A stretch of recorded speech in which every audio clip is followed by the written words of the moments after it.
Good evening, our patriot, and welcome to another episode of the Fight for Patriotism, where we deep dive into the government and the dealings they have made behind our backs to get our country in the mess that it is in today. On tonight's episode, we are going to be discussing the ties between China, Ukraine, Biden's, and a little of the Clintons. In my honest opinion, that's why we are dealing with Ukraine, unfortunately, because I believe Biden is giving Ukraine money, not for the air quote war, but he's funneling the money back through the Clinton Foundation, because guess what? Ukraine is a top donor of the Clinton Foundation. But anyway, I'm your producer, host, and brother ▴ and with me is your brother ▏▏⅏Ⅹ. I'll say the Bible verse of the day, play my introduction, and then check on how our brother is doing. The Bible verse of Wednesday, July 13, 2022 is, "When I am afraid, I put my trust in you." Psalms 56, 3 NIV. We need you now. We need you now. One day, one day, one day, I hope you see the truth. This puppet show stays on because of you. We've been dancing with the devil way too long. I know it's fun, but get ready to pay your dues. Oh God, come back home. This crazy world is filled with liars and abusers. We need you now before we're too far gone. I hope one day they finally see the truth. God, we need you now.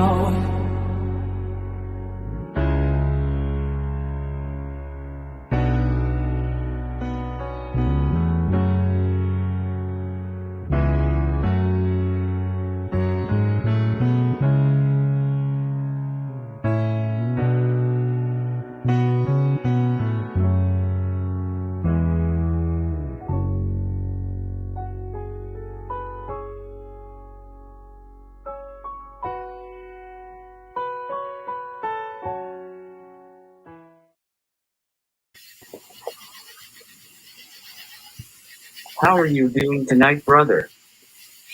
Can't complain, man. Living the dream. Yeah.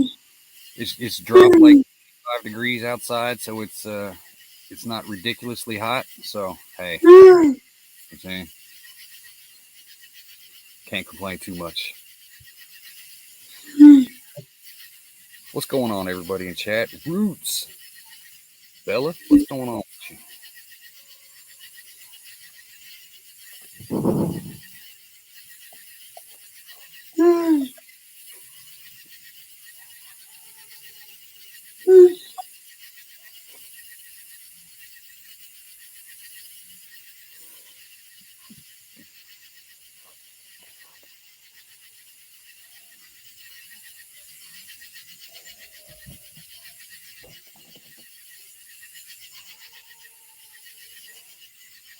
I ain't gonna lie, y'all. It's a little bit past my bedtime, so if I'm slow, forgive me.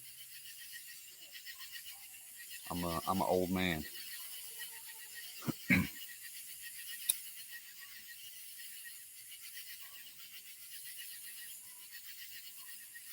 So what are your thoughts on tonight's topic? I ain't gonna lie. I haven't been paying attention too much over the last couple weeks because it should get me pissed off. Like it's just too much. But once you told me earlier what the topics were gonna be, I did a little bit of homework, and I mean, it's world changing stuff at the end of the day. You know what I mean? So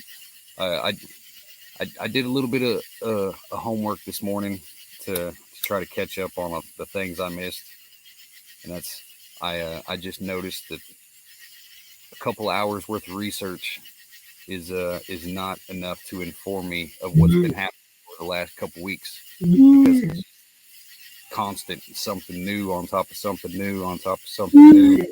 I mean, it's too much to keep up with. It's crazy. Yep.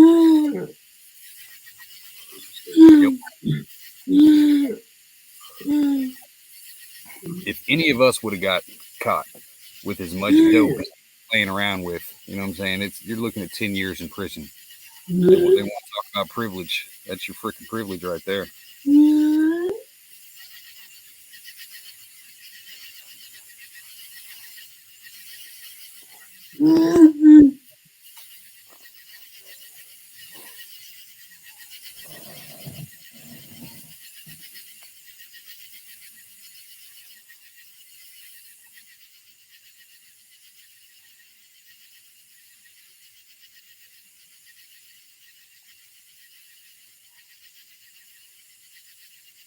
Exactly, Garrett. Anarchy. Yep. That's why, like, I'm a firm believer that all the stuff over the last couple weeks, couple months that they've been sending to Ukraine, all of our gas, our tax money. I think I honestly believe, what's going on, Sister Marie? I honestly believe that they're buying Ukraine's silence, because you know when T-Man was in office, they supposedly had all these documents that would have screwed the Bidens, the Clintons, all those, but then now all of a sudden we're sending literally billions of dollars to these people. It just seems like a cover up for some hush.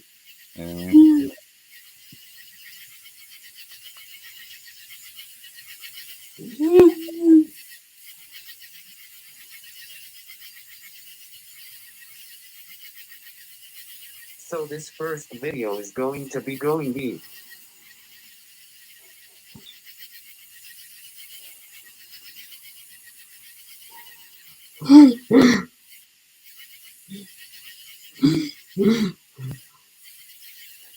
Right, maybe.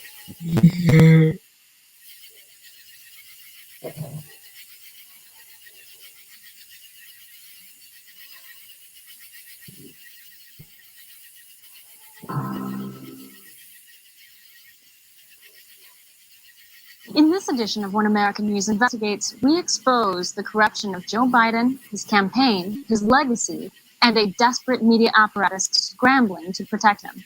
Our investigation into Biden corruption takes us next to a series of just-released phone recordings out of Ukraine. Recordings that tell a corruption tale so damaging, the Biden campaign even sent their media hitmen to try and kill it. They failed, and we bring the story straight to you, the American people, for you to decide. What you're about to hear is a continuation of OAN's exclusive series investigating Biden corruption in Ukraine, a story where truth in Biden's world is truly darker than fiction.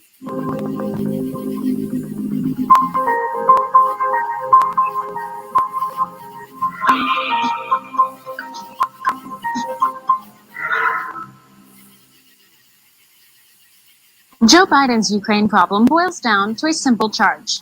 Vice President Biden, as Ukraine point man under Obama, bribed the Ukrainian government with $1 billion US tax dollars.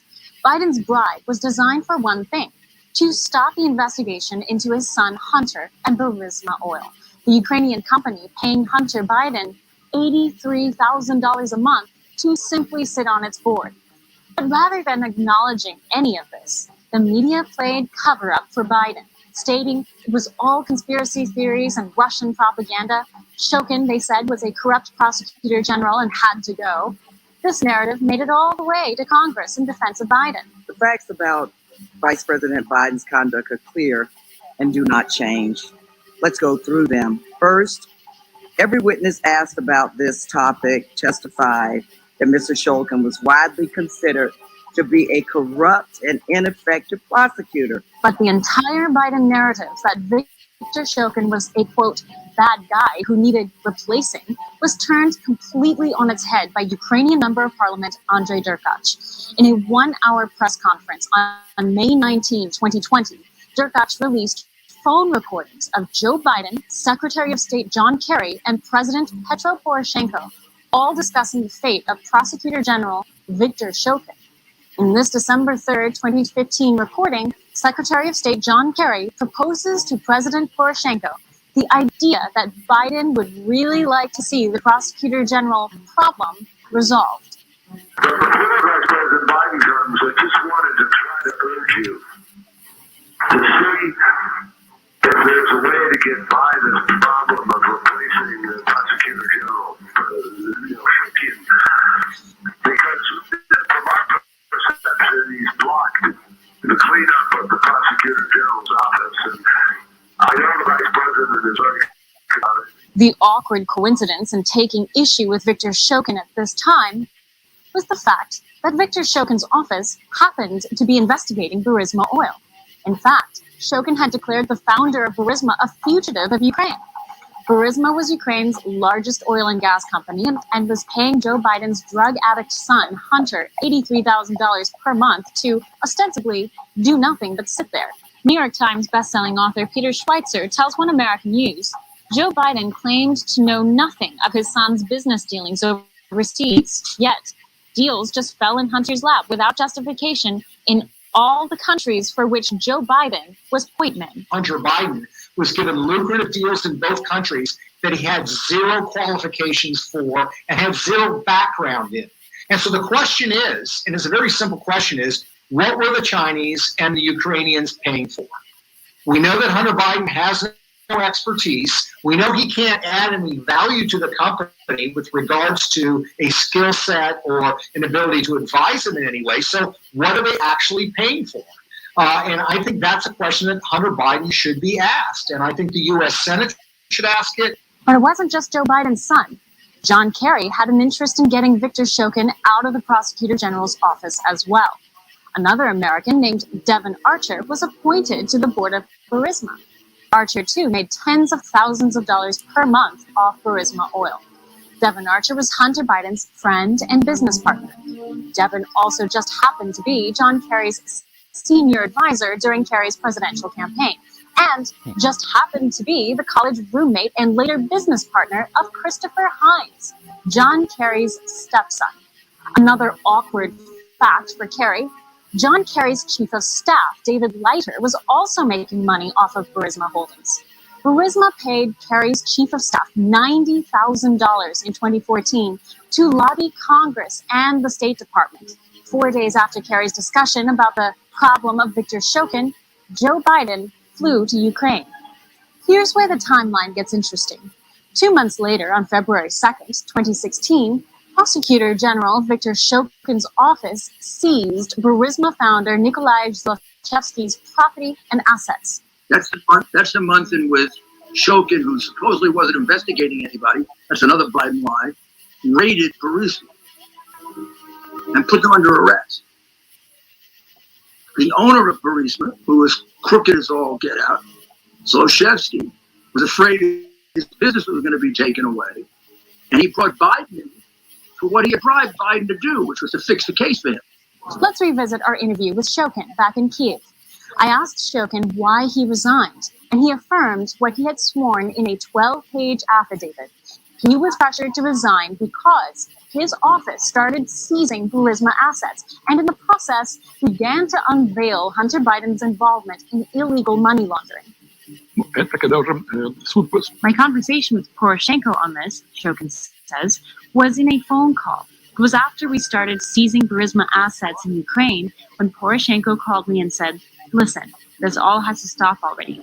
Joe Biden's temper is overflowing. This seizing of Burisma assets, said Poroshenko, was the last straw. Shokin says Poroshenko then paid him a visit in his office, asking for Shokin's resignation. Shokin responded and asked, why do I have to go? I haven't done anything wrong. I'm doing my job. This is standard procedure. We have reason to freeze Burisma assets. And Poroshenko said, Biden is angry about you freezing Burisma assets. I'll figure something out. Now, the media and the Biden campaign slammed this account when it was first broadcasted, accusing Shokin of lying and arguing ad nauseum that Biden had Shokin removed because he was a corrupt prosecutor. When we return, Derkach's press conference reveals an explosive conversation between Biden and Poroshenko that directly contradicts Biden's claims about Viktor Shokin. Don't go anywhere. We'll be right back.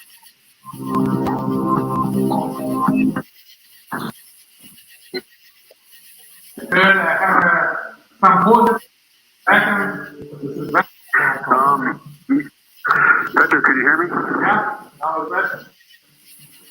I can hear you better too. I'm sorry. You were saying, I missed what you were saying. Yeah. So first of all, I'm very happy to be here. Second, this is very valuable for me. 55 hours time for me living in Minnesota. And I'm dreaming someday. That's easy, man. I tell you what, I'd like to be with you instead of Minnesota right now. But go ahead. The third, I have some positive and negative news. I will start with the positive news. Well, good. So I have a second positive news for you. Yesterday, I meet with the General Prosecutor Shockley. Yes. And despite of the fact that we don't have any corruption charge, don't have any information about doing something wrong, I especially asked him, no, it was before you. I especially asked him to resign. ģ told One American News, these are only parts of a larger stash of recordings. We have chosen fragments from the many hours of recordings, says ģ, which were recommended to us by investigative journalists. What was the most astonishing about these recordings is the direct evidence of treason and government betrayal. Rudy Giuliani tells One American News this only confirms the work of John Solomon, OAN, and the evidence he has handed over himself to the DOJ. Poroshenko makes it clear to him that Shokin was not corrupt. That was a cover story they were using in order to justify getting rid of him. Now, you can remember last year when this first came out, all the Biden sycophants talked about how corrupt Shokin is. While U.S. media seemed largely to ignore these recordings, OAN decided to dig deeper. Connecting with unnamed intelligence and government sources in Ukraine, OAN discovered an additional 5 hours of recordings that had yet to be published. In this discovery, we confirmed for ourselves that indeed, the Nabu Leaks press releases were mere fragments of a much more explosive story. John Kerry, Joe Biden, President Poroshenko, all on record discussing the delicate business of firing the highest law enforcement official in Ukraine in exchange for $1 billion US tax dollars. An extraordinary unraveling. Let's go back to the conversation where Poroshenko tells Biden he has received the resignation letter from Viktor Shokin. And as a finish of my meeting with him, he promised me to give me the statement on resignation. And 1 hour ago, he bring me the written statement of his resignation. Great. And this is my second step of keeping my promise. I agree. Once Shokin is finally removed from office, Poroshenko has another conversation with Biden about Shokin's replacement. Assuming that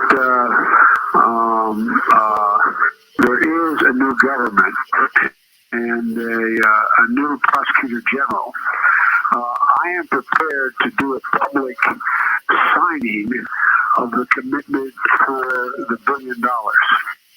Again, I'm not suggesting that that's what you want or don't want. I'm just suggesting that that's what we're prepared to do. And again, it wouldn't be finalized until, the IMF pieces are written. Extremely strong motivation. One of the possible candidates was leader of my faction, Lutsenko, who is the public figure. If you think that the political motivated figure would be not very good from your point of view, I recall this proposal. I do not propose because nobody knows that I want to propose Lutsenko. Biden goes on to say he will consider this option and get back with Poroshenko on the matter. Take a step back for a moment. The conversation you just heard would be parallel to Prince Charles calling President Trump and telling him to remove Attorney General William Barr and provide him with replacement options, of which his team would consider for the United States. An assault on sovereignty by every definition. One American News caught up with New York Times bestselling author of Profiles in Corruption, Peter Schweitzer. Federal law says if you are a public official, that includes the Vice President of the United States, and you are making decisions that are going to materially benefit members of your family, that's a violation of federal law. And even though the initial claims were that this individual was not investigating Hunter Biden, we know that he was. Here's a document showing how many investigations there were regarding Mr. ᖏ and Burisma. 1, 2, 3, 4, 5. 1, 2, 3, 4, 5, 6. If, in fact, we can confirm that these recordings are accurate, it's further confirmation that Joe Biden is making a material decision to effect a criminal investigation in a foreign country that involves his son, and it involves a company that is paying his son $1 million a year. And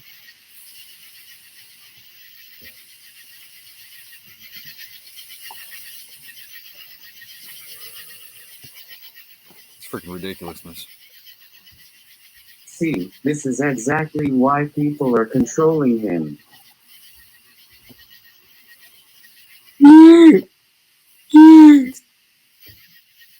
See, I've been extremely black-pilled. I'm to the point now to where I'm like, even like all this stuff is blatant. You know what I mean? Like the whole world pretty much, you know what I mean, knows this, everything that went on. You know what I'm saying?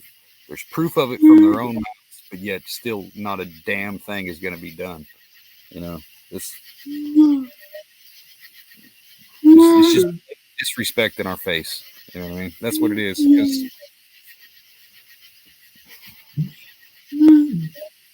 These people control the court system. You know, they control the laws that are being made, the loopholes that are being made. It's virtually impossible to try to get any kind of justice for any of this nonsense that's going on, with the exception of, you know, make things a little bit physical, in my opinion.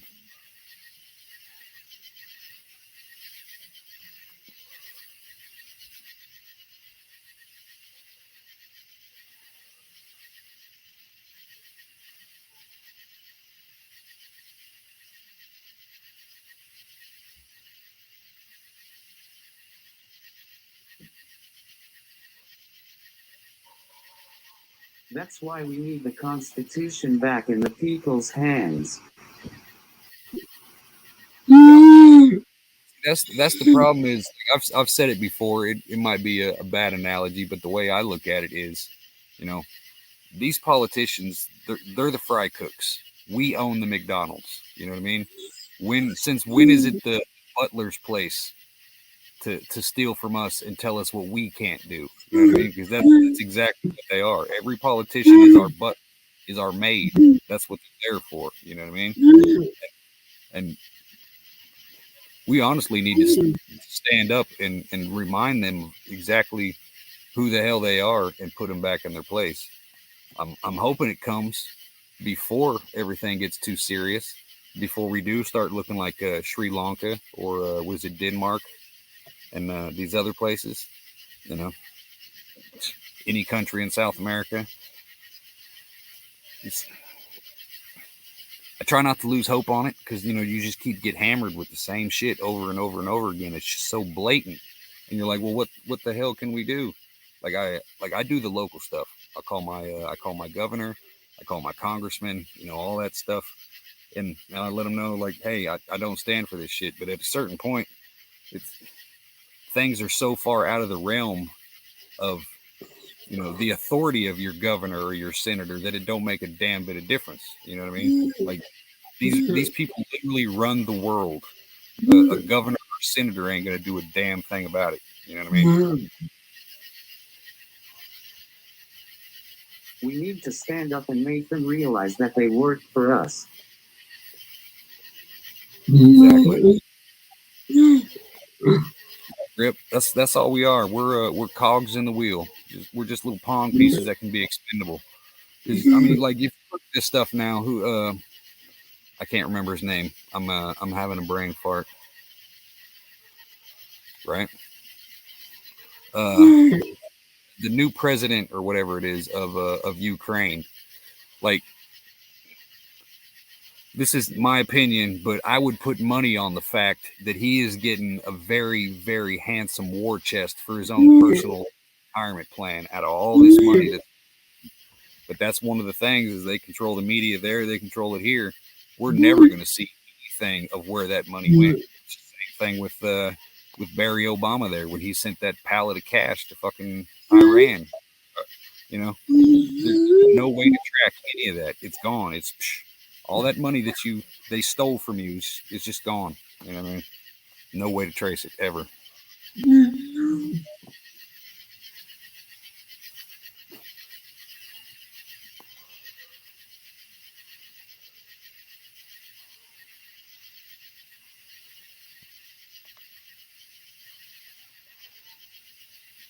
To me, again, seems to pretty consistently violate U.S. federal ethics laws, which preclude government officials from making those kinds of actions or engaging those kinds of decision making. ģ, as a member of parliament, filed a statement with the Prosecutor General's office to investigate the matter, charging former President Poroshenko of conspiracy with Joe Biden and John Kerry to, quote, put pressure on the members of Ukrainian parliament to make decisions beneficial for Biden and Kerry. ģ charges Poroshenko of treason under Article 3 of the Ukrainian Criminal Code.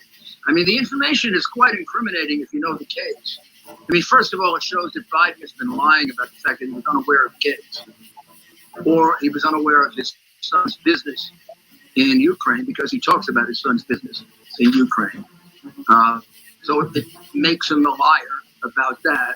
Fast forward in the timeline to May 13, 2016, one day after Yuri Lutsenko was appointed to replace Prosecutor General Viktor Shokin.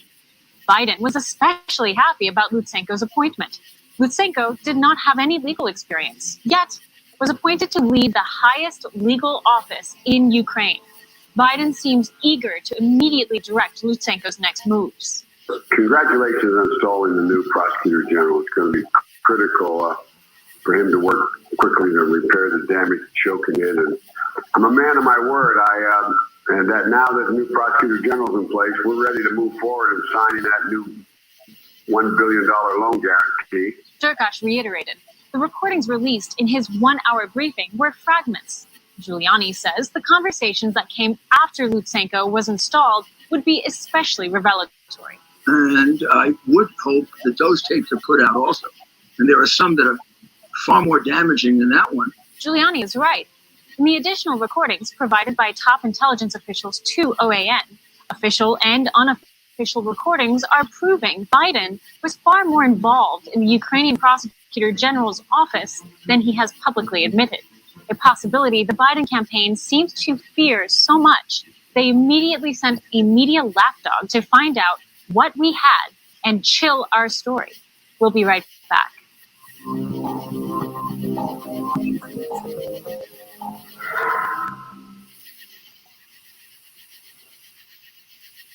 Dogs in a minute.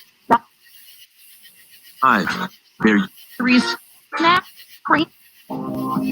Vice President and point man in Ukraine does not seem to receive much media fanfare. You're right. Peter Schweitzer says one reason the Bidens keep evading scrutiny is media's systematic cover-up of all Biden's sins, especially in Ukraine. I think the general problem is more with the editors. And what's stunning in the case of Hunter Biden as it relates to Ukraine is the complete and total lack of any curiosity about these deals. I mean, think about it. I mean, if this were Donald Trump Jr., they would all be investigating it. And by the way, they should. That's their job.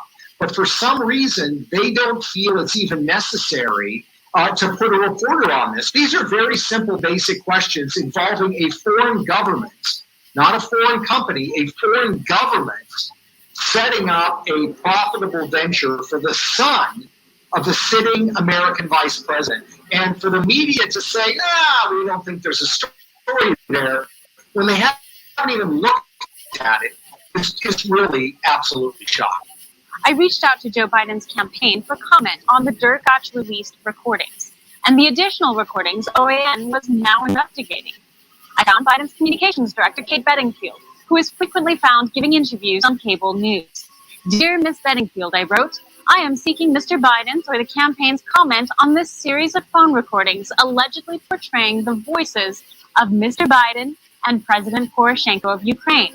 I asked whether Mr. Biden would affirm or deny the recordings and that we had over 5 hours of recordings beyond what was posted online by Nabu Leaks. Barely 24 hours later, I received a response, not from the Biden campaign, but from a magazine, The Atlantic. A writer named ᖃᖏᷖᵉ sent the following message. Hi, Chanel. I'm told that you have 5 hours of recordings of Joe Biden and Petro Poroshenko on top of what has been put out by Nabu Leaks. He proceeds to ask what is in the additional recordings, who I received them from, and later asserts that these recordings are tied to Russian intelligence. ᖃᷖᵉ also raises a suspicious brow, assuming these recordings were brought to me. ᖃᷖᵉ makes what later proved to be a false claim that he is writing a story on these recordings as well. Catching me by phone, ᖃᷖᵉ insisted I divulged my source of the additional recordings OAN was investigating. Refusing to oblige this unethical request, I in turn asked ᖃᷖᵉ whether the Biden campaign regularly sent him internal communiques. I also asked whether the DNC or the Biden campaign advertised with The Atlantic and its affiliates. ᖃᷖᵉ did not answer these questions. The Biden campaign never responded to my request, seeming instead content to send ᖃᷖᵉ instead. Interestingly, ᖃᷖᵉ has a history of attacking other journalists in defense of Joe Biden. In 2019, ᖃ᷏ᷖᵉ was called out for spreading tabloid-level lies about a pro-Sanders journalist. The Atlantic published ᖃᷖᵉ's article, but stealth-edited the piece after the fact in order to correct the slanderous lies ᖃᷖᵉ manufactured. Journalist Glenn Greenwald exposed ᖃᷖᵉ's work at length, concluding The Atlantic's article was false in almost every material respect. If The Atlantic's ᖃ᷏ᷖᵉ were Team Biden's solution to chilling stories against Joe, it seems it would behoove them to find a more cunning tool from the toolbox. We continued our investigation, sifting through new recordings. The 5 hours of recorded conversation turned into 10. This time, what appears to be private conversations between Biden and Poroshenko. Conversations showing deals bargained, promises made, coming from Ukrainian Secret Service and separately confirmed by a source who was present during some of these recordings. We realized this story would go well past the summer and into the fall, as we embarked on the long journey of verifying and investigating these additional recordings. But ᖃᷖᵉ did not stop with his initial inquiry to me. ᖃᷖᵉ went the extra step of reaching out to OAN leadership to try and cast doubt on the story, desperate to assume that whatever we had was the product of Russian intelligence. Note, ᖃᷖᵉ still didn't know what we had. Before this portion of the investigation was broadcast, ᖃᷖᵉ published his article in The Atlantic, an article not about the Biden recordings for which he had feigned such keen interest. ᖃᷖᵉ's story turns out to be a thinly cited hit piece on OAN. Is OAN the leading edge of Russian misinformation? The Biden campaign says Trump's favorite TV network is peddling the Kremlin's lies. A far cry from the headline ᖃᷖᵉ implied. Even more curious, a headliner charged, waged before even seeing the evidence or the investigation. Accuse first, verify never? ᖃᷖᵉ conveniently procured a response from the Biden campaign. Team Biden turned to the ever-creative, pay no mind, it's all Russian propaganda hypnosis. The Atlantic waltzed right along. Little wonder the once respected magazine went from a $10 million a year profit down to a bleeding 500,000 circulation, hemorrhaging money, readers, and integrity. Not necessarily in that order. Isn't it amazing? These allegations have been out there for 3 years, right? And all the Biden people do is they've been debunked, they've been investigated and done away with. Of course, they haven't been. And this is the first time in 3 years that anybody's going to interview any of the witnesses. This pattern of cover-up and intimidation may help explain how exactly Joe Biden has made it this far. No doubt, The Atlantic is just one of many manipulated media puppets at Biden's disposal. After all, with Biden's nearly 50 years in the D.C. swamp, relationships are made. The question is, for how long can they simply use the Russian propaganda boogeyman to stave off the mounting evidence? They're pulling out all the stops. Will it be enough? We'll be right back.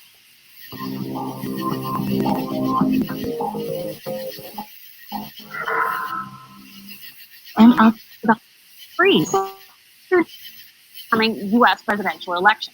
He called for an investigation, agreeing that Poroshenko partook in at least high treason. But Zelensky later walked back his statement, feeling such an investigation would harm Joe Biden so badly. Zelensky pulled back for fear his government would be accused of interfering with the upcoming U.S. presidential elections. But ģ argues, this is a Ukrainian matter. Joe Biden was the one who interfered, and a joint investigation commission should investigate. Ukraine is an independent country and cannot be governed by external forces, especially for the sake of selfish personal interests. Just 2 days after ģ press conference sharing Biden's bribe tapes, a Ukrainian court formally listed Viktor Shokin, the victim of a crime committed by Vice President Joe Biden to illegally remove Shokin from office using a monetary bribe. A case that will continue well into the fall. So stay with us. This is an ongoing investigation, and it's only just begun. In the next installment of this OAN exclusive investigation, we share official and what even appears to be unofficial audio recordings of Joe Biden's wheeling and dealing. We look into what happens to Biden's $1 billion bribe and show irrefutable evidence of how your $1 billion tax dollars found a cozy home in Poroshenko's pockets. Biden wants this story to disappear. He is sending his global attack puppets in the press to discredit, slime, and slander. But rest assured, we are unfazed and we are unafraid. We won't stop until the truth about Biden's legacy is fully unfurled. So stay tuned every Saturday and Sunday, 10 p.m. Eastern, 7 p.m. Pacific, for the latest episode of OAN Investigates. For One American News, I'm Chanel Leon. Thank you for watching.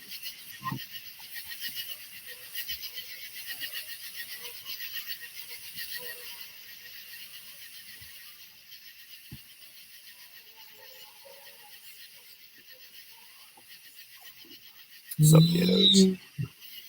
So, was it a natural gas or a gas thing that that Hunter was in? It was natural gas, right? Something like that.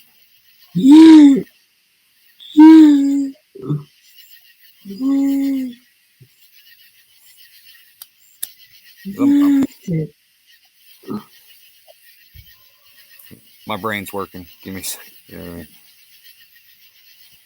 I'm just trying to figure out, like, the only thing that seems to make any kind of sense is that the previous president had so many shady deals, you know what I mean? So he got paid off, but then this new guy wins. So it's almost like this new guy stumbles into all this, you know, dirty laundry that he can blackmail the shit out of America with. But he can go farther than the last president because they have nothing in him. You know what I mean? He found the dirt on everybody.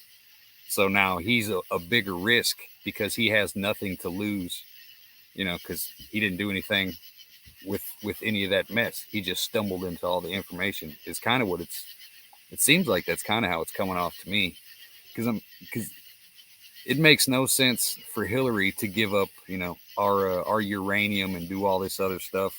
Obama was kissing Putin's ass, you know, hey, when we win the election, I'll have more leadway to do all this, you know, all these different things. Just for them to turn on Russia so hard to protect Ukraine, which is, you know, a nothing country. I mean, be honest, it's, you know what I'm saying? Ukraine is nothing. I don't know, man. And you wonder why he tried to get impeached for the phone call.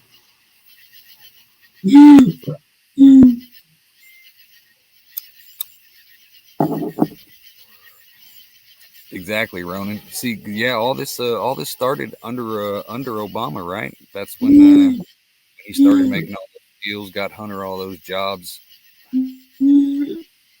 It's all bullshit.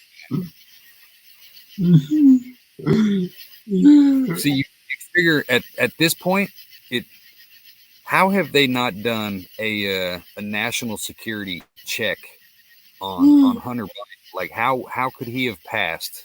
You know what I mean? Because I mean, even in some places in the military, you know, they've got to do the background checks on the family and do all this other nonsense. You know, like it makes no sense how. Oh well, it does. I'll say that it does make sense. Like we know what the problem is. Exactly, John. See, that's what I was figuring, Ronan. You figure just off of mental capacity alone that he, because like I don't think he's as bad as everybody says he is, but he's not all there. I mean, I'm sure he has moments where he's cognitive of what's going on, at least what's around him. I honestly think that a lot of this stuff is kind of his handlers taking care of it. It's one of those things like, hey, we'll let you be the face of America. That way your entire family is locked in for the rest of their lives. You know what I mean? His wife, his kids, they've got paid health care, paid Secret Service, you know, till the day they die. Their family is set no matter what happens from this point on.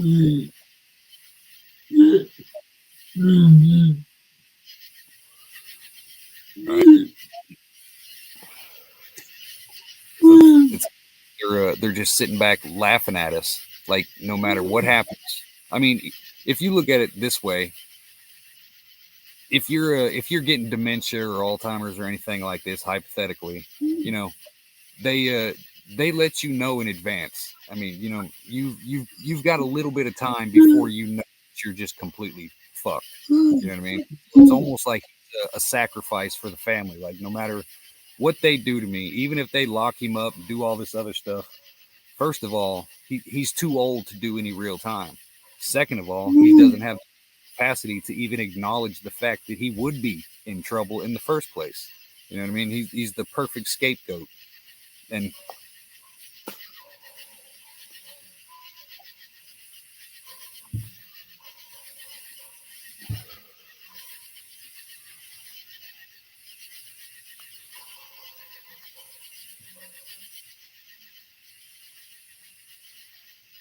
yeah, I seen that about Obama saying if he could do a third term.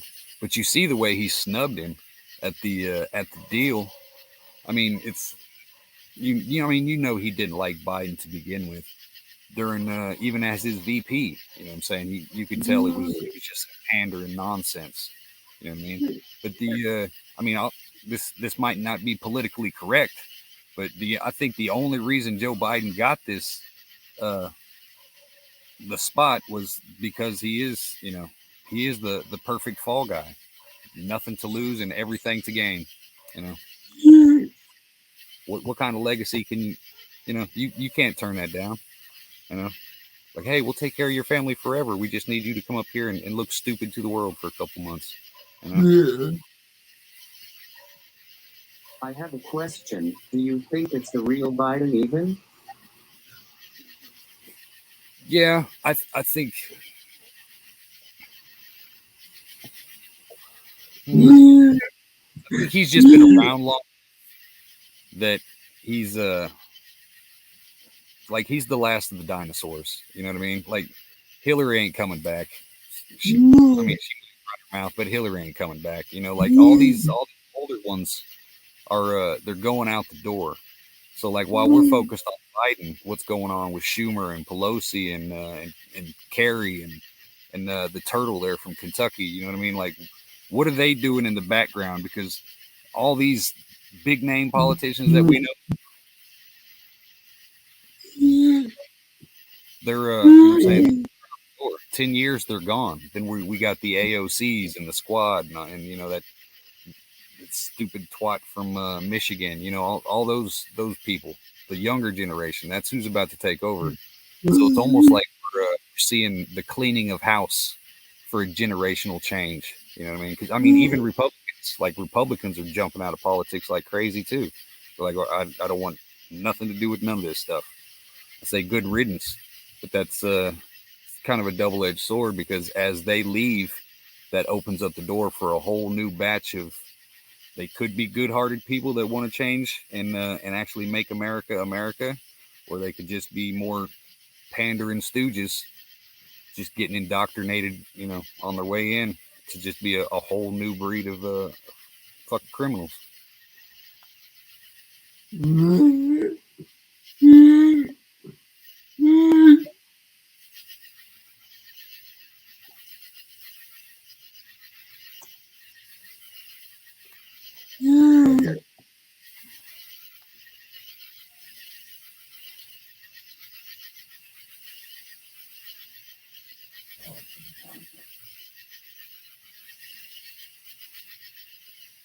What's up with you, Auntie?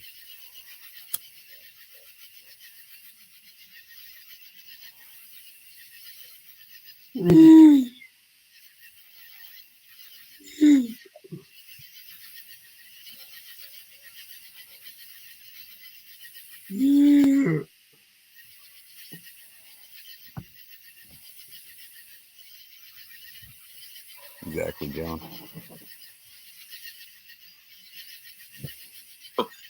Okay, guys, make sure before we get started, just want to let you guys know, go over to ourgoldguy.com, especially in light of everything that's going on with Russia and Ukraine right now, and especially if we're going to get involved with any kind of war or going up against Russia or anything along those lines. Typically what will end up happening is that brings instability, which then affects the stock market and then also affects the value of the dollar. So one of the best things you guys can do is invest in gold or precious metals.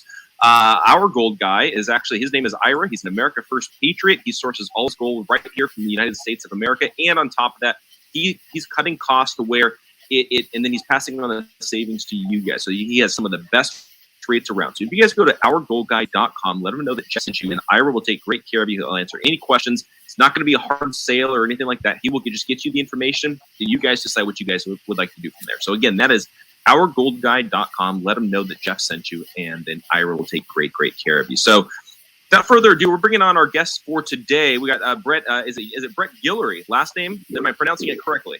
That's it.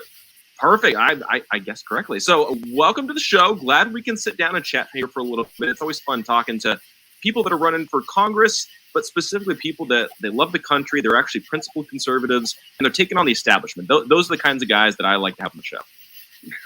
Well, pretty much it. Thanks for having me on, Jeff. I appreciate it. Of course. So for I know we were talking a little bit about kind of your motivation for running and all of that kind of stuff, but let people know that are watching, like, what was it that moment for you where you're like, okay, I need to get into this race. I need to jump in and actually get in here and kind of mix things up a little bit? Well, that moment for me was the election. Once we all saw what happened with the election, the stopping of the vote, or the stopping of the counting of the votes at 3 a.m. and ballots being pulled out from underneath in Georgia, and we all saw what was going on. And I originally lived in Texas's 2nd Congressional District, which was Dan Crenshaw's district. And so I originally filed to primary Dan Crenshaw.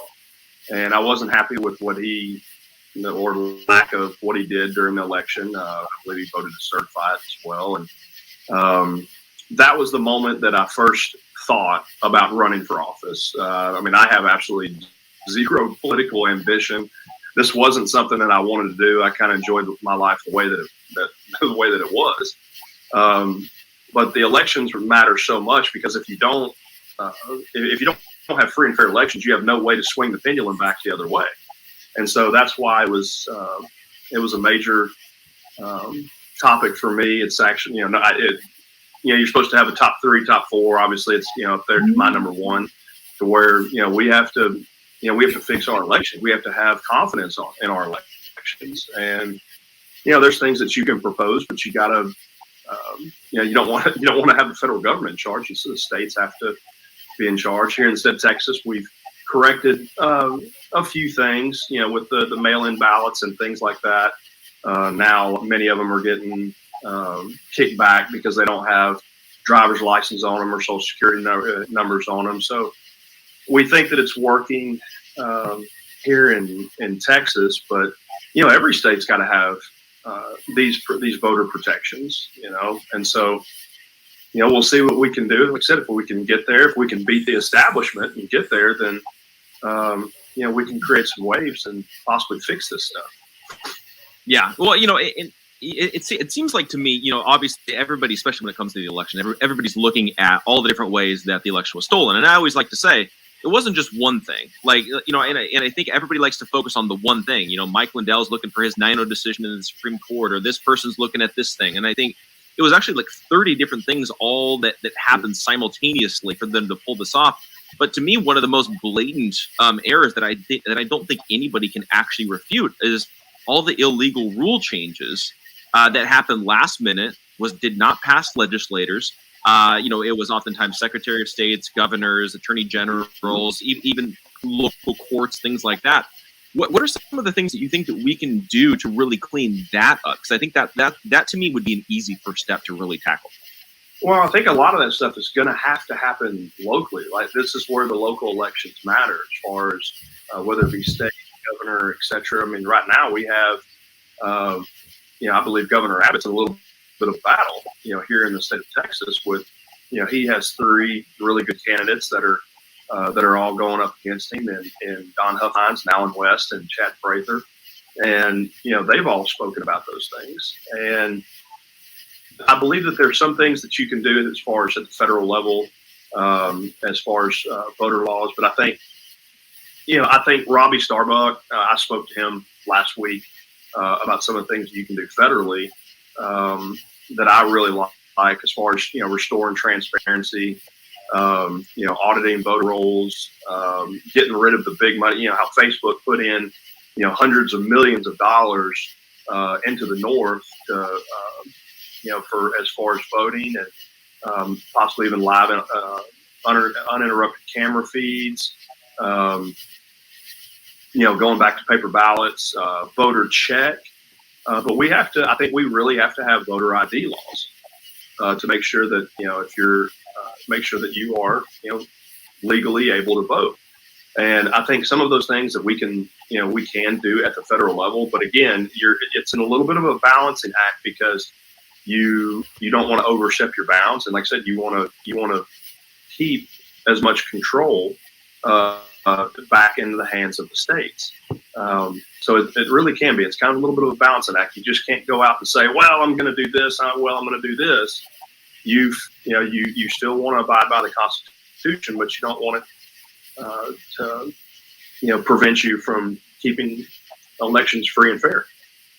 Yeah, well, and I think that's a really important distinction, and it's one of the things that I'm not hearing a whole lot of people talking about, is especially people that are running for Congress in DC, where it's like, no, it's like you're kind of going back to DC to limit the power of the federal government, bring state rights back. I was talking with J.R. Majewski, who's running out in Ohio.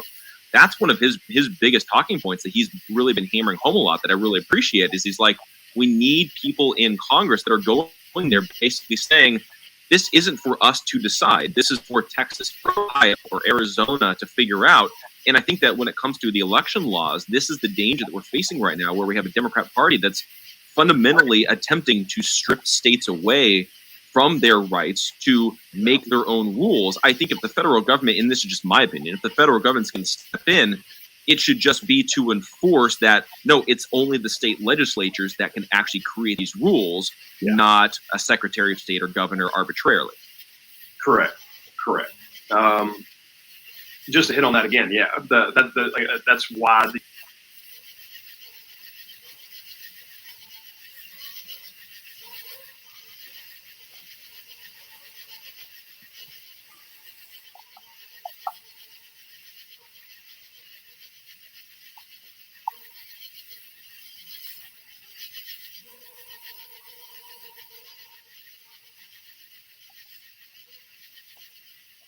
That's why we need to put everything back to the states. Yeah, I think I was on Rescues the other night, or the other morning, and I asked that question, like, is there a way for the states to refuse to give the federal government that state's tax money? You know what I mean, from the people and all that other stuff. But I'm assuming, what's up, TT1, Lala?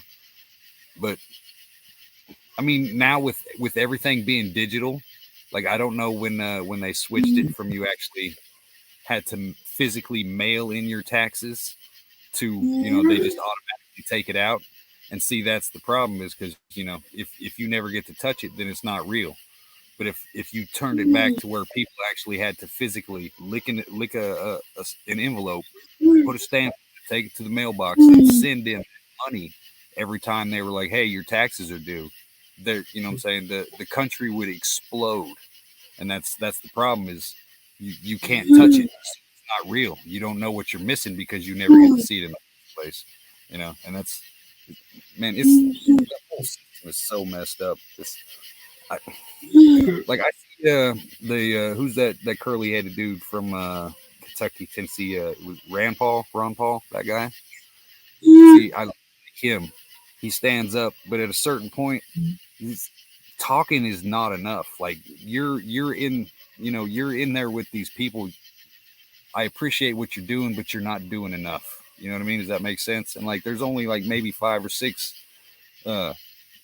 Republicans who are actually putting in the work to try to change anything, but they're not going far enough. We need to get to the point to where the politicians themselves are saying, you know, local politicians are like, no, we're done with the feds in almost every way. You know, 98% of the federal government does not need to be there. And if the states don't start stepping up and saying it, it kind of makes you wonder if the people actually step up to say it for them, if even your conservative lawmakers are going to have your back if it gets to that point. You know what I mean? Like, you guys live this world, you know what's going on. It's like if you work in a factory, you know what's going on. You know what I mean? You know the rumors. Like, it's not a secret. You know. I'd really love if Lauren Boebert ran for governor instead of senator. Right. I see. That's my my thing with DeSantis. Like, I went out earlier this morning. I'm seeing DeSantis flags everywhere. You know, DeSantis 2024. But that kind of that would be awesome. But then that leaves Florida open for anybody. You know what I mean? Florida's a big swing state. Florida is, I mean, Florida is, it's batshit crazy, but Florida is America. You know what I mean? Like, Florida is the example right now of freedom, pretty much. And if they lose DeSantis, it kind of makes me worried who's going to take his place, and if they're going to be as thorough as he was. You know what I mean? So it's DeSantis needs to stay in Florida. Right.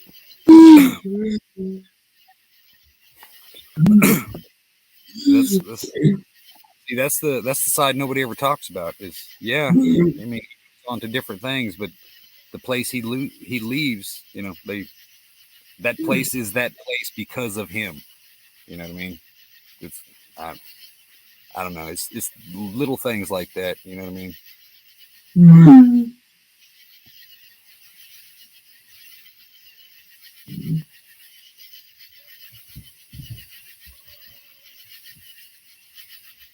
Right, Miss Ghetto.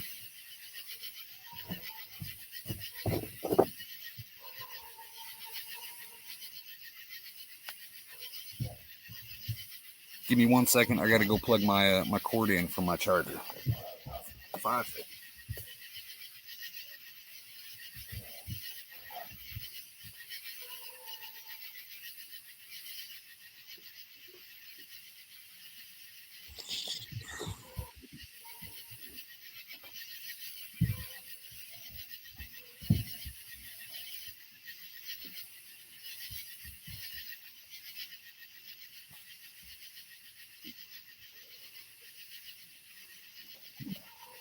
Okay.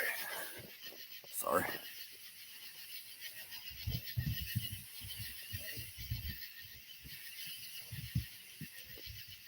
Right, John? See, that's the the hardest selling point is trying to convince people that want to retain the Constitution and the Bill of Rights. At a certain point, you kind of have to step outside of that to defend it, if that makes any kind of sense. You know, I mean, if you're fighting a system that does not acknowledge it at all, then the court system and all this other stuff that we're relying on is kind of invalid at that point. You know what I mean?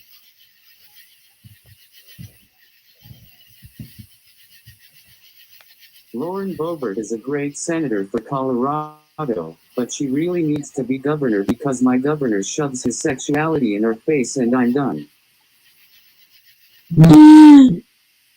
What's this I'm hearing about? Sarah Palin was making the rounds with T-Man at his deals. Are they talking about bringing her back? I ain't gonna lie, I would have voted for Sarah Palin because when I first got into politics, we used to go to McCain rallies and stuff. You know, better than Obama. Now I'm kind of like, well, damn, I guess they were the same person pretty much. I'm not a McCain fan, but yeah, I was on the Palin train hard.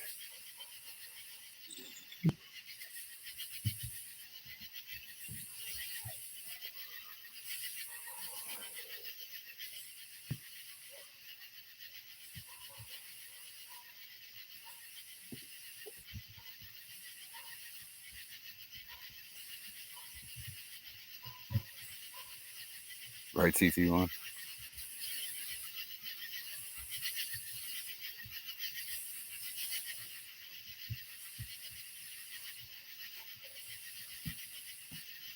Sorry, y'all. I'm getting lost in the chat for a second.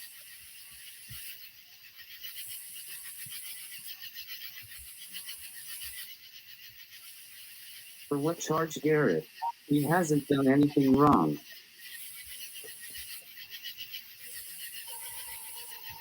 I mean, they're trying. I don't think they're above planting evidence or just flat out lying about shit. At this point, they're pretty much it doesn't, if it's true or not. It's the public that they're trying to destroy.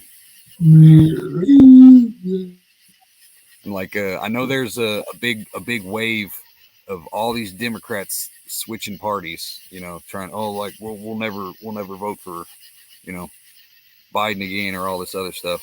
But that almost brings us to the exact same situation to where they're voting against somebody, not for somebody. You know what I mean? Just because they vote for Trump this time doesn't mean that they're going to stay that way. You know what I mean?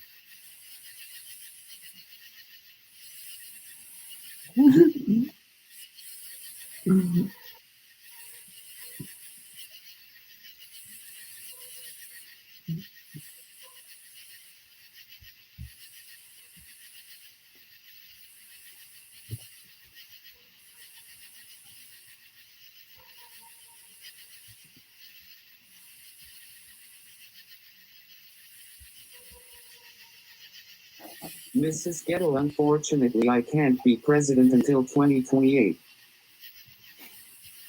Not old enough.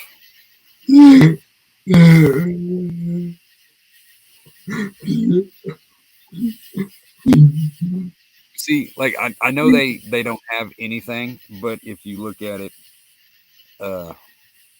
they freest, fairest election in history. You know what I mean? They got the FBI, they got the CIA. You know, if they get so desperate, like, they're not above setting him up.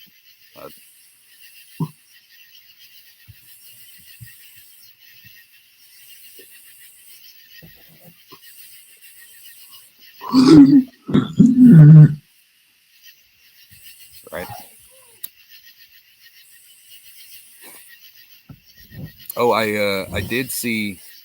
I don't know if this is a segue or not, but have y'all seen that China has refused to give anybody money from the bank since April? Like I just found that out today, and that is craziness.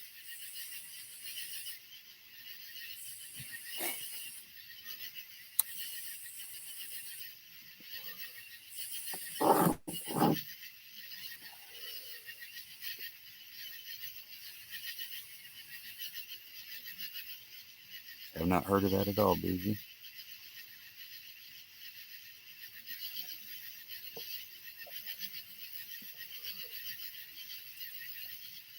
TT1, unfortunately they don't care because Obama admitted he isn't a citizen.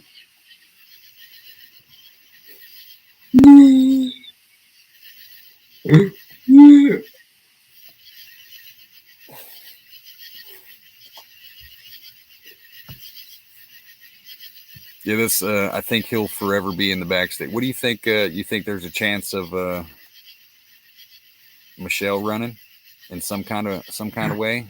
Maybe not for president, but for something. Maybe a cabinet position later on down the road.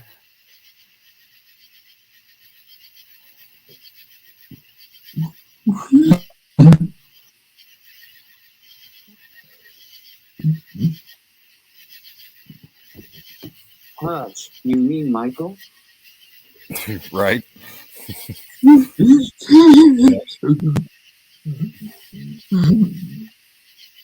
Yeah, Ronan. I can't remember what side I was looking like. I was just going through all kinds of stuff. But yeah, the Chinese banks have shut down any kind of transactions at all because they said that it was a reboot of the system, but it's been since April since these people have been able to deposit or take money out, even like business owners and stuff. But then the local police, they had a peaceful protest, like 1,000 and some change showed up, free our money and all this other stuff. And then like security guards, and they brought in police from other towns and stuff, and were just beating the shit out of these people. It was ridiculous.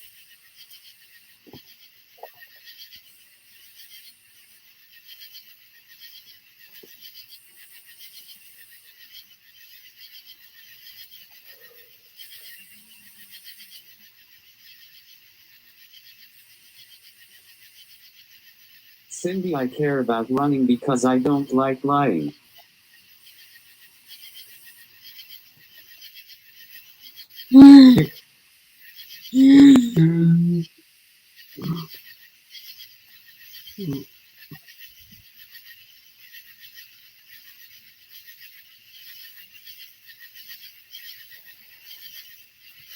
So do you I haven't gone down the rabbit hole in a while. Do you think that they're so mad at Russia right now is because they're not going along with this new global plan that they got going on in China? Because I always assumed that China would be part of it, but it seems like those are the two countries that are stopping everything from moving forward.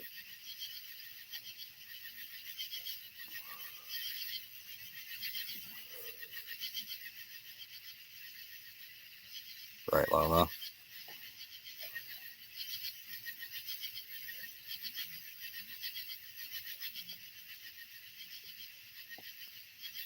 See, that's why Putin wants Ukraine. To be able to stop it. That makes sense.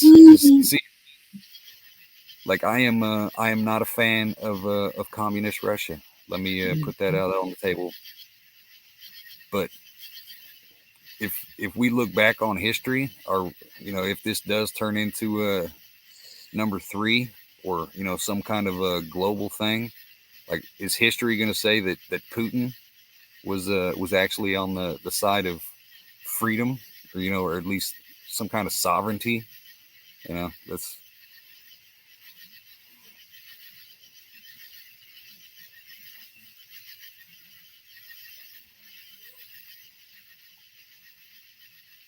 right, Ronan. That was kind of my thing too, is like all of our lives we've been told that Russia's the bad guy, and yeah, they're Putin killed people, so did the Clintons, you know what I mean? It's so if you compare apples to apples, they've pretty much done the exact same thing. Russia might have been a little bit more blatant about it, but I'm not a fan of the communism, let me put that out there, but I mean, like I just found out 5-10 years ago that the government and the news has been lying to me my whole life. So how do I know that Putin and all these people are really as bad as they claim for them to be? You know what I mean? I'm not supporting communism, but Putin doesn't want NWO and I support that. Right.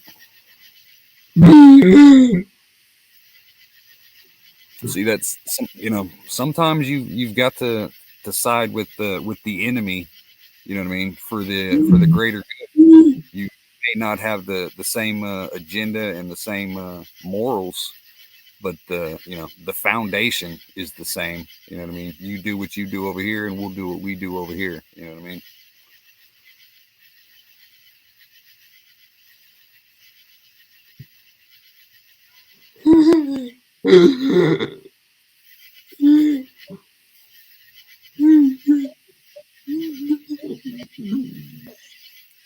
Right, Ronnie?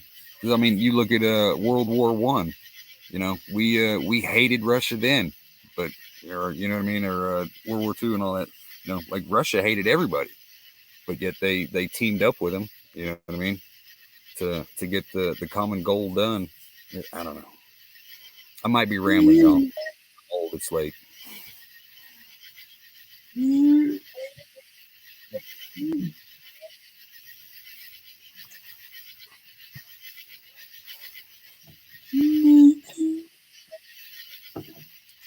One more second, man. My laptop is not charging.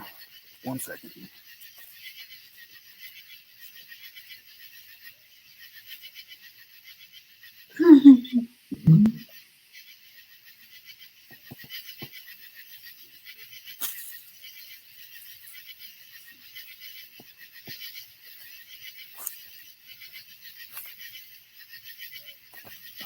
I don't know what it is.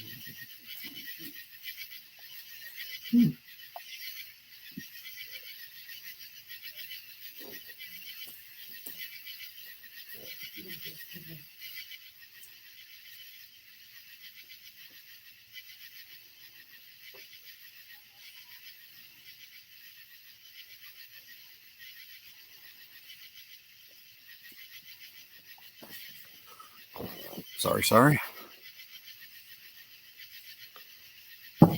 I don't know what is going on with my cord, but I got like 25% left, so we're riding until we die. I'll play more of the video.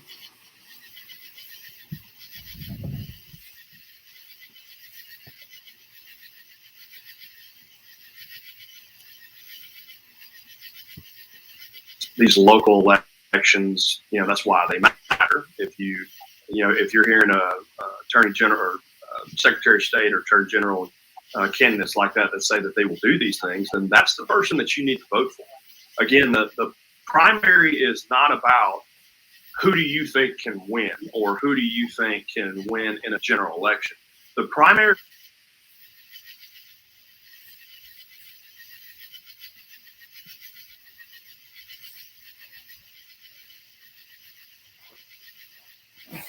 I'd like to say yes, but I honestly don't think we will be. I think we're in for a huge change in the culture and the way that we've been living life. You know, all these. It's either going to get extremely bloody or it's going to get so technologically advanced that you will have zero freedom at all. And either way, you know, it's a bad situation, in my opinion.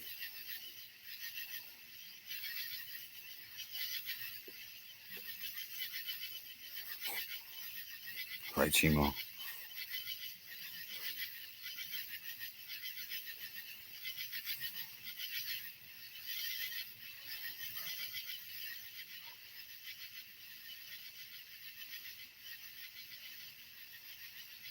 I mean, if you got to look at it like this. Okay, so even if T-Man does come back in 2024, he might make it a little bit better for us in the short term, but there's still a whole global system that's at work.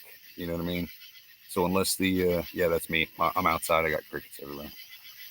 So unless the entire world stands up and says no, we're tired of doing this nonsense.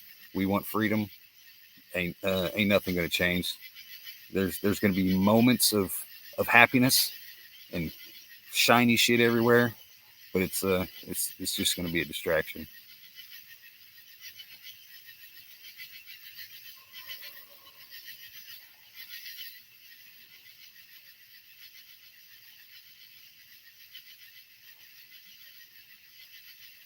In my eyes, there's going to be harder times coming, but it'll be for the good because evil will never win. See, I like to think that, man, but sometimes civilizations have to fall, and at the end of the day, America is not that special. There's been other great civilizations that lasted a little bit of time, left a giant mark in the history book, and now they're just stories in a history book. You know what I mean? It's America's fallen.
Sorry, I'm so quiet, y'all.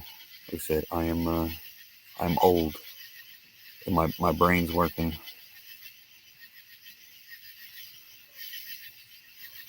TT1, yeah. I mean, because if you look at the trajectory of at Rome's height, and then the things that led to its downfall, all the debauchery, you know what I mean? It's you get more praise for being a porn star or a prostitute nowadays than you do for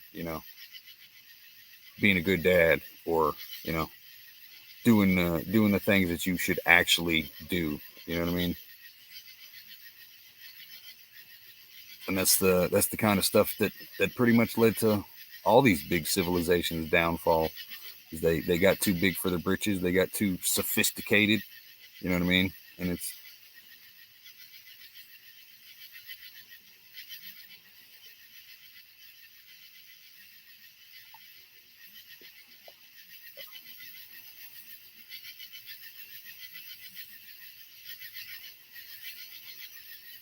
like if you actually sit back and think about it, to take Egypt, what Egypt looked like at its height. You know what I mean? And look at it now. America could be the exact same thing. Same thing with Persia. You know what I mean? All these different great civilizations are just wasteland third world kind of countries now. You know what I mean?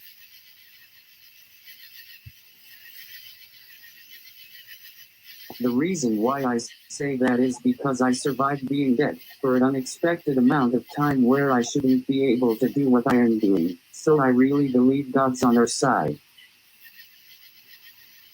Right. Like I get that, but maybe God wants us to burn.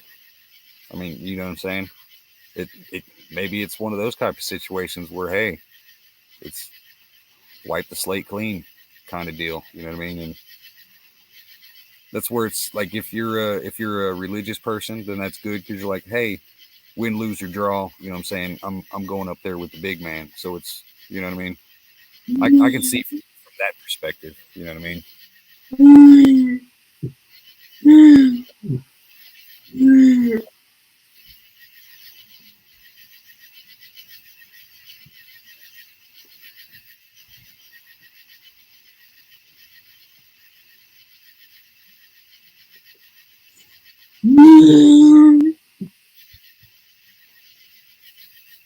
Welcome, Spirus. Yeah, that's my that's ambiance in the background. Cindy, yeah, I could see it that way. Backwoods, what up with you?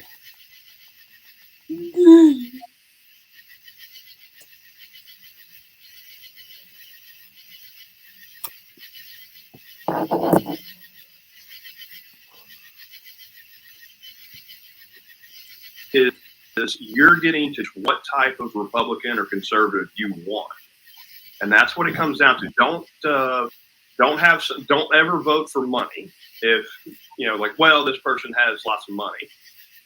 What that person probably did to get that money will tell you everything you need to know, because it's kind of like in our race. You know, we have someone who deems themselves the front runner, you know, because Washington gave him $2 million. So he's just trying to run around, you know, running a campaign of inevitability because they have the most money. Doesn't matter. We've all been told that whoever comes out of the primary will get enough money to for the general election. And plus, our district is a +22 Republican district. I mean, my yellow lab could run as a Republican in our district and win. So it's not. Again, the primary is about choosing what type of Republican that you want, and you know, getting back to your original thought as far as constitutionalists and everything else. I'm the kind of Republican, I believe in going on offense. I think you have to go on offense. The old Republican Guard has just been on defense for too long. And I love Jesse Kelly on his radio show down here has a great quote. Don't ever let them hold yourself to your beliefs, because that's what the Democratic Party does. And so you can't be afraid to, you know, make up or enforce a rule or law that others will say, well, that goes against the Constitution. Well, they do everything. They do things all the time that go against the Constitution. And we just sit back as Republicans and just say, okay, well, we can't do anything because of, you know, the Democrats could accuse us of this. No, tired of that. Absolutely tired of that. Here's one example. The last 20 years, you can even get a youth pastor into a school. Everybody wants to talk about separation church and state, this, that, and the other. Well, when I was in high school, we had youth pastors that could come up to our school and you know, they could speak to kids and everything else. But that was just one of the things that the Democrats did to start the culture war. And you can't allow them to do it. So we need to go on offense. We don't need to have that old Republican Guard mentality of playing defense this whole time. We got to go on offense. And don't punt the ball on 4th down. Don't ever do it again. Don't punt the ball. We have to try to get back lost ground that we've lost, that we've lost over the last 20 years. Otherwise, we're just going to lose our culture. We're going to lose our values. We're going to lose everything. And you know, if a candidate is not talking about it, if they're not saying anything about who won the election, if they're not, you know, talking about ways, if they don't have solutions to fix these problems, if they're just talking about, well, this is a problem, but they're not offering a solution, they're probably establishment. Yeah. Well, and on top of that, and I would say, if their solution is like a 68-point plan to fix this problem, they're probably also establishment, because you'll never get those 68 points. And I think that was the brilliance of like a Donald Trump, where you used to have the Republicans, they'd come out and they'd debate their 55-point plan to secure the border and deal with illegal immigration. He's like, I've got a 1-point plan. Let's build the wall.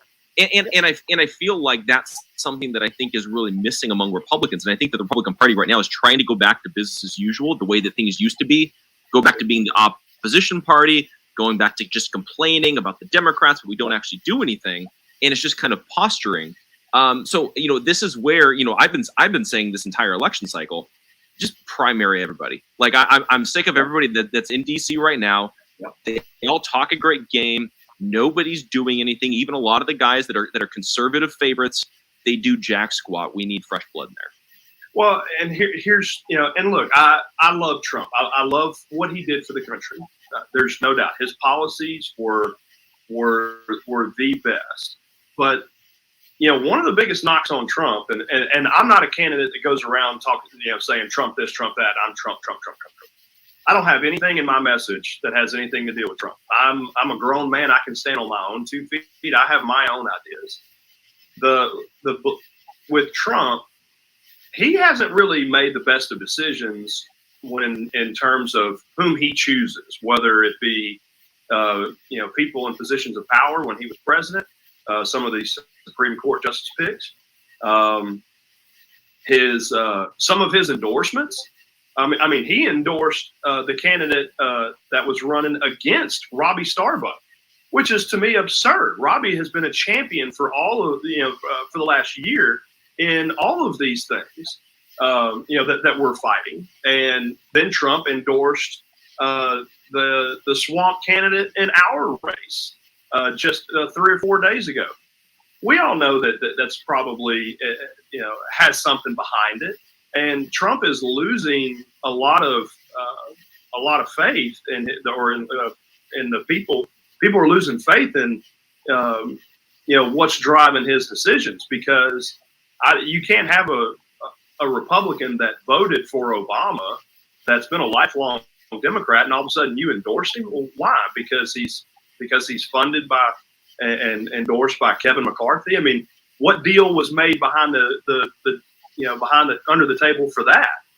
And so the people of 38 here, we all know it. All of the conservative grassroots organizations, all the women's groups up north, everyone, they know, and they're trying to get it out. But we get most of the other candidates, and I assume that this is all over the country, we're getting throttled. We're getting throttled on social media. We're getting the Republican establishment is in on big tech, just like the Democrats are. I mean, you can bring up how many times has Dan Crenshaw been suspended on Twitter? How many times has Kevin McCarthy or any of those guys been suspended on Twitter? They haven't, because they're in on it. There's absolutely no doubt in my mind. And I can be. I was in a Newsmax article. They called me a disruptor. It's a pleasant surprise, and it just, the story gets throttled. You can't spread it. You can't send out tweets and get your message out, because guarantee it's being throttled. And these are massive problems. Anything from tech censorship to the immigration to look what we were discussing earlier as far as the cost of ivermectin. This is supposed to be a cheap drug, and yet you have to go and pay $268 for it at a pharmacy, and you have to find a pharmacy that will carry it. These are life-saving drugs. This is a Nobel Prize winning drug that now you have to go and spend $268, $278 to spend. Do we have any Republican candidates that are actually going to go up against a big pharma to where that drug should be paid for by insurance? Because I know for dang sure that the quote unquote chosen one in our district that only talks about being a veteran, which hey, I thank you for serving. I really do. But that does not. I have 3 uncles that served. None of them were promised House of Representatives seat. But you have to find your candidate, whomever you're voting for, you need to find out who is backing them, whether it be financially or through endorsements and anything else. And if they have big money, they're going to be your best interest. Yeah. Well, and one of the things that I think a lot of people don't understand about the way that Republican politics, and just politics in general, but the way that the Republican Party decides who gets what money is like when you're getting big money, whether it's coming from a PAC or whether it's coming from the Republican Party, there's always strings attached. Yeah. And so for me, when I look at a candidate and all of a sudden they're getting an influx in cash, all of a sudden I'm looking at them, I'm like, okay, so what did they promise? Like, which of our rights did they just give away in exchange for that $2 million or $1 million ad buy or whatever that might be? And I think that's the danger that we're facing right now as a Republican Party and as conservatives who are basically the backbone of the Republican Party. I think that we're taken for granted oftentimes by the Republican leadership because we just go right along with whatever we're told. Oh, this person's the most conservative. This person's.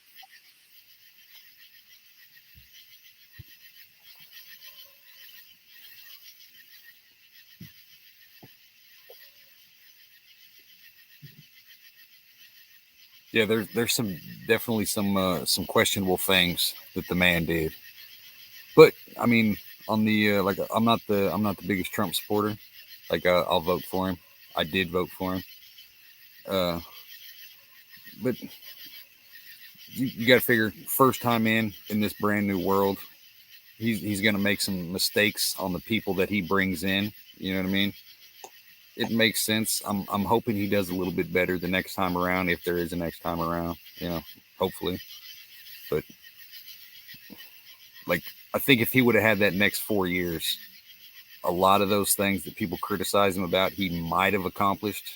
You know what I mean? Because I mean, you automatically assume you're going to pull an 8 whenever you get voted in. That's usually how it goes, especially with the way he did things.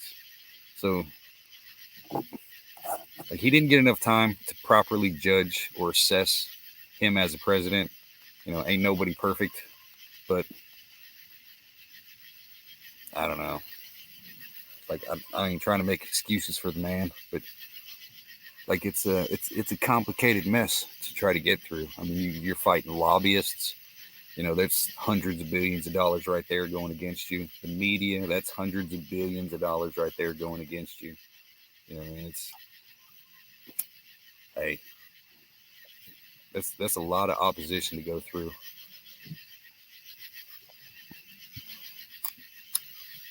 And I'm sorry for not keeping on subject with this topic, but I just want people to think about our officials and who they vote for.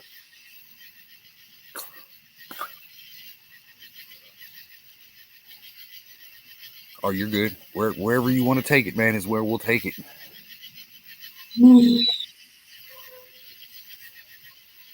Yeah, Kelly K, exactly. He trusted too many people, trusted the wrong people, you know.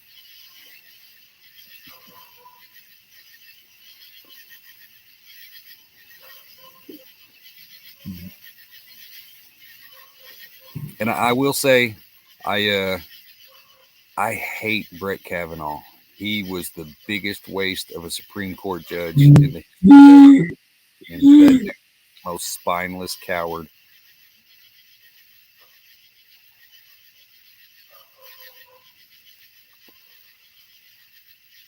And Trump was the one that got rid of the bump stock, right? Officially, was that Trump? Yeah. So yeah, and he was a fan of the like, if I can't remember the technical name, y'all know what I'm talking about in the chat, but it's if you got so much cash on you, the police or the government can just take it from you, because they're like, well, hey, you've got $10,000. That's suspicious. That's ours. He liked that kind of shit. So, you know, hey, there's some questionable things, but it comes down to the lesser of two evils. And that's the main thing, is that we can't get distracted by, okay, gas is $1.89, and you know, everything's so cheap and we can buy so much. Yeah, but just keep paying attention to the stuff that you're losing in the process. You know what I mean?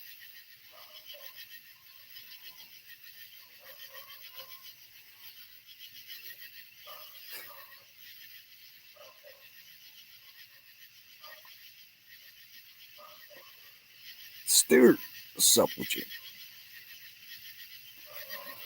Is everybody in live chat?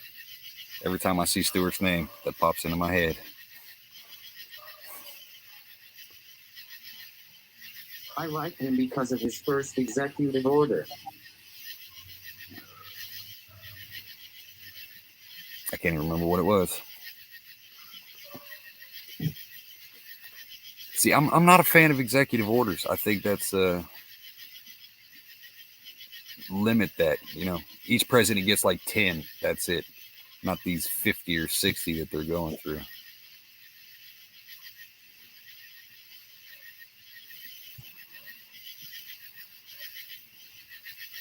To help stop sex trafficking. Oh, okay. Yeah, nice. See, that could have been one of the reasons they went after him so hard. Don't know for sure. This is my opinion, but it seems like all those liberal sons of bitches seem to be the ones that are big wigs in all that trafficking nonsense.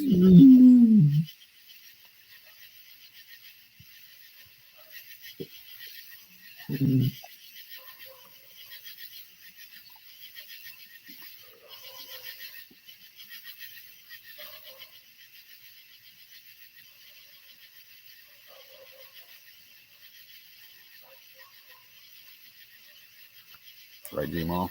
They're pointless.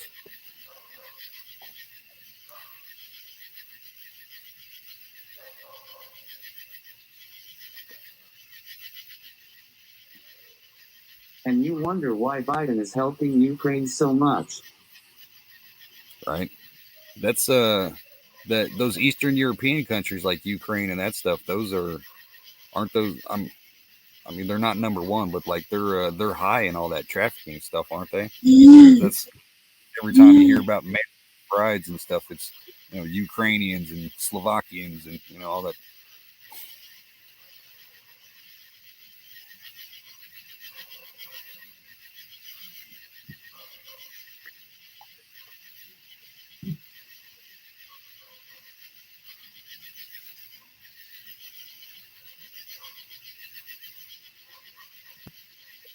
Right, spiders.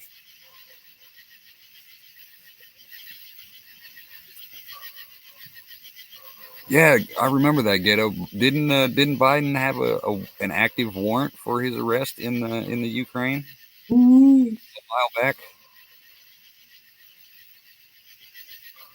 I guess a couple $100 million in your pocket will make you drop a warrant pretty fast, though. Constantinople is a big ring for the trafficking. See, I don't know why they don't go after that harder than what they do. It makes sense. Like, if we're gonna stick our nose in the world's business, then why aren't we going after shit like that? It's such an easy fix to just go in there and just start whooping some ass and be like, no, we're not we're not putting up for this kind of shit. It's not that complicated at all. Maybe then the world would respect us a little bit more instead of seeing us as bullies and arrogant thieves.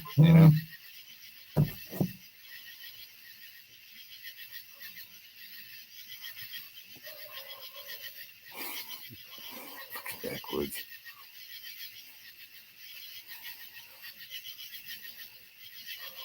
I will say, I'm gonna give Lala a shameless plug. If you want to have a good conversation, man, that lady right there.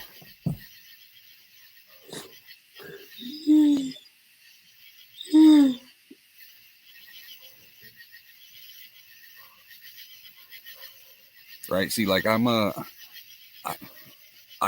lost all respect for our government.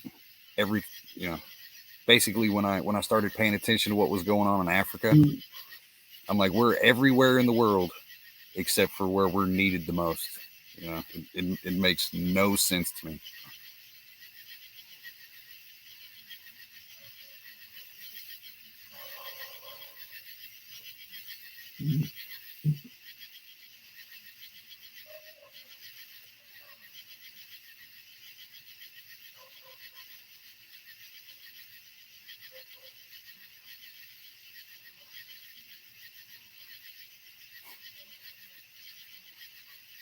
No, I didn't say you were crazy, Lala. What's wrong with you?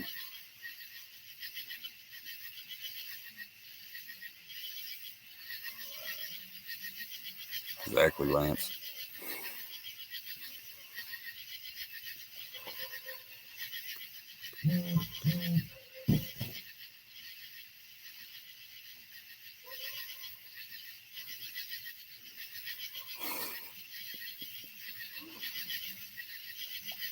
My bad, y'all.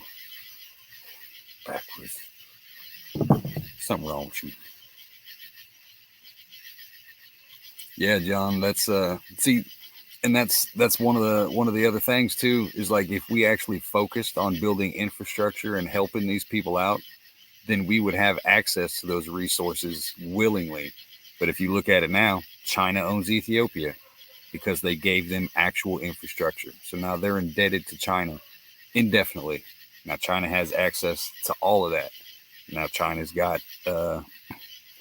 their allies with the is it, I don't, ISIS, Taliban, whatever took over whenever we pulled out their new government. They're now allies with China. They're taking money to build the infrastructure. You know what I mean? China's not stupid. They're setting it up. These countries owe them, and all these countries, you know, are legendary places of resources and wealth, you know, and China owns them now just by actually building infrastructure. The second I lost faith in our government was when the Clinton Foundation was being nosy in Haiti. Yeah.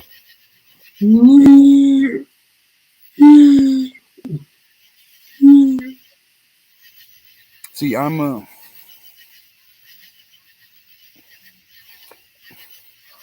just don't know how the Clintons can be so infamous, but still be walking around without a single care in the world. You know what I mean? This shit's infuriating.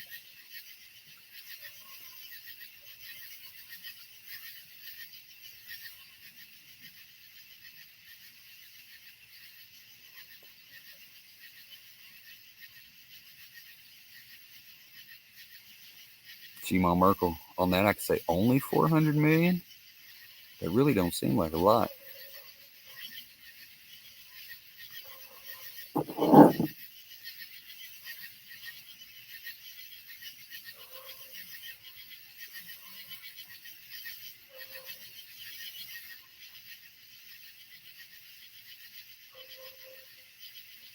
Bill Exactly. is a Yeah. whore and Hillary is a killer. I'm sorry, brother. I didn't hear a thing that just said.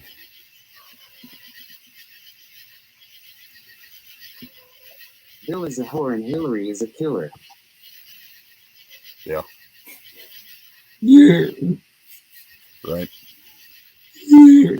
It's I ain't gonna lie. Back in the day, because I'm only 40, so I was just a little fella when Clinton was in office. But you know, Bill was a freaking rock star. You know what I mean? Even the bad things that he did were a joke. You know what I mean? Like the world just laughed at him, like, oh, it's just Bill. You know what I mean? I will say, if anything, the T-Man woke. What's up, Phoenix? Woke the country up to what was actually going on in politics. Because you see, a lot of these politicians still live in their bubble, and it hasn't hit them yet that everything I say has been recorded since day one in some kind of fashion. You know what I mean? So it's like it's easy to double speak when you know ain't nobody paying attention. But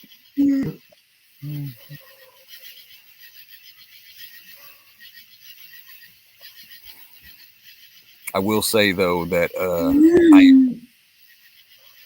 exactly. I will say though that Clarence Thomas, I am extremely worried about him because he's old as hell. Like Clarence Thomas is a gangster, man. That dude is the shit. But like he was just in the hospital here a couple weeks ago. He's old as hell. You know what I mean? We are literally one person away from losing America as we know it. Like if Clarence Thomas dies, or you know, God forbid something happens to him, to where these people can put in another Supreme Court judge, it's done. America is, guns are gone, drugs are legal. You know, it's going to be such a clusterfuck, and it's one person stands between, you know, the future of America. If you know, if they get that Supreme Court spot.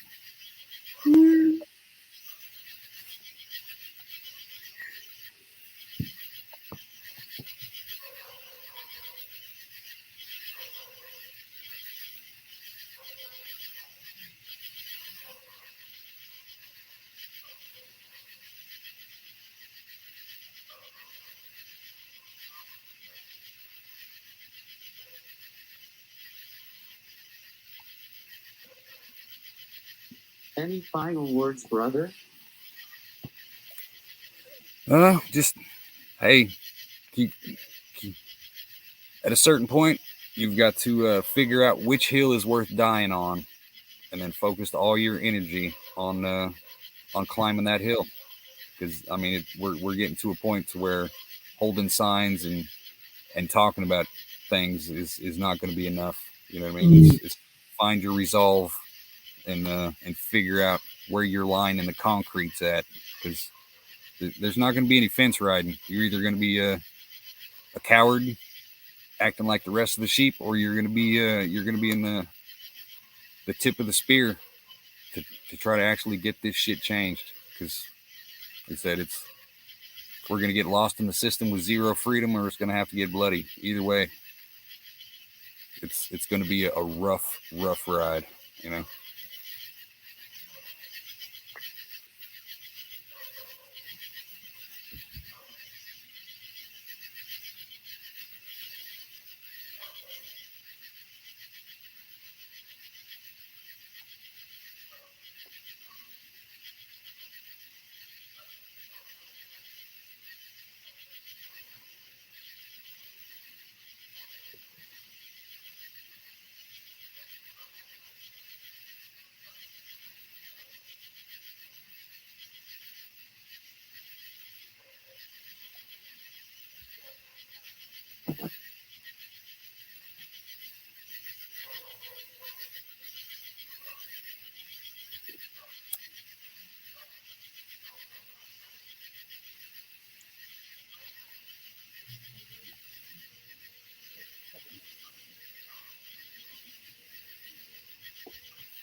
Right, Spires.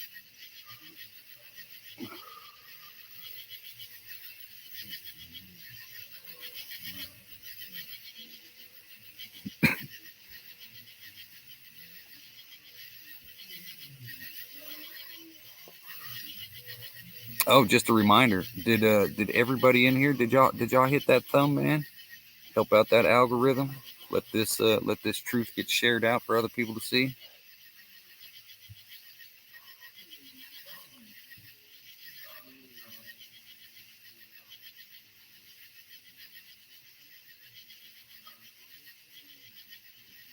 Exactly, Cindy.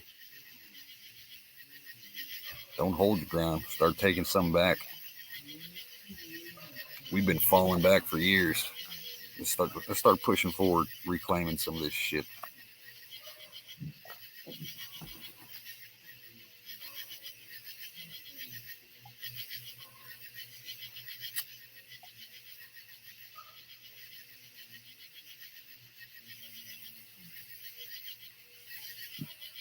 Hey family, I'm sorry for not staying on topic with that last video, but I wanted to give you reasons why we should keep fighting. Sure, it's a hard hill to climb, but it's going to be glorious in the end. I love you all and have a great night.